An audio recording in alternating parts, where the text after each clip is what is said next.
Mecanismo de anticitera. Este extraño artefacto fue descubierto hace poco más de un siglo, gracias a un equipo de buscadores que se encontraba navegando en busca de esponjas marinas, y de no ser por una tormenta que los encontró, decidieron refugiarse en la isla de Anticitera, situada junto a las costas de Grecia, y ya estando en el lugar, buscaron en las aguas con la esperanza de encontrar más esponjas, pero en cambio se encontraron con una galera romana donde además de estatuas de cobre y mármol, hallaron lo que hasta hoy en día es uno de los objetos más misteriosos y avanzados de la tecnología griega, el cual se cree era usado para predecir la posición del Sol, la Luna y demás planetas, así como eclipses. De acuerdo a reconstrucciones realizadas en base a investigaciones del mismo, se piensa que estaba conformado por unos 27 engranajes que hacían posible su funcionamiento, algo muy avanzado para su época, ¿no crees?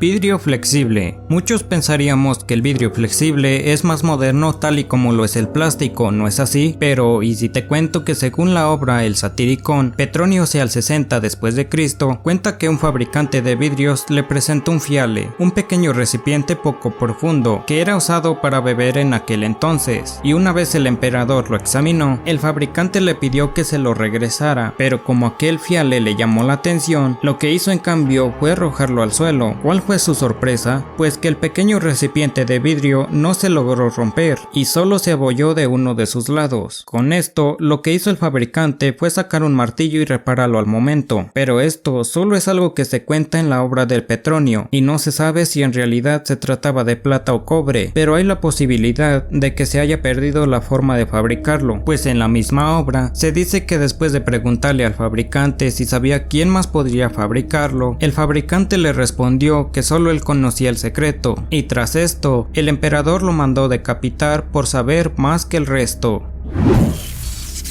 Puertas automáticas. Según la historia e investigaciones, se cree que la primer puerta automática se fabricó por Herón de Alejandría en el siglo I después de Cristo, la cual era muy ingeniosa para los sacerdotes de un templo de la antigua Grecia, pues después de que los sacerdotes encendían fuego en los altares cercanos a las puertas del templo cerrado, se iniciaba un proceso debajo del templo, en el cual la agua empezaba a calentarse y tras un rato, el aire caliente del agua hirviendo viajaba hacia otro contenedor suspendido en el aire, que funcionaba como contrapeso, para después, con el peso del agua, bajara y tirara de unas cuerdas sujetas a las puertas. Y cuando el fuego se apagaba, se cerraban las puertas como por arte de magia, como lo creían ellos. Pero tras ser un invento demasiado avanzado para la época, no tuvo demasiado éxito en ese tiempo, pero sí en 1931, cuando Robbie y Raymond volvieron a inventar las puertas automáticas modernas que conocemos hoy en día.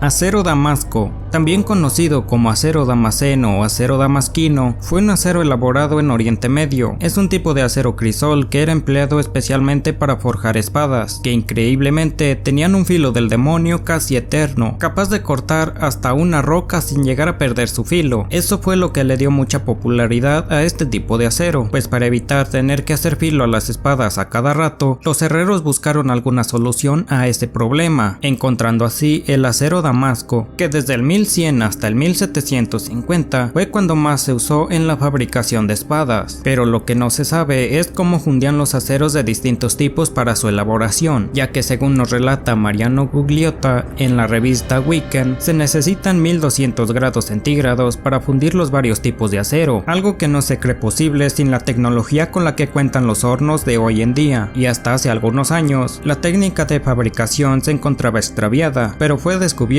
nuevamente gracias a investigaciones de varias universidades de Estados Unidos y España.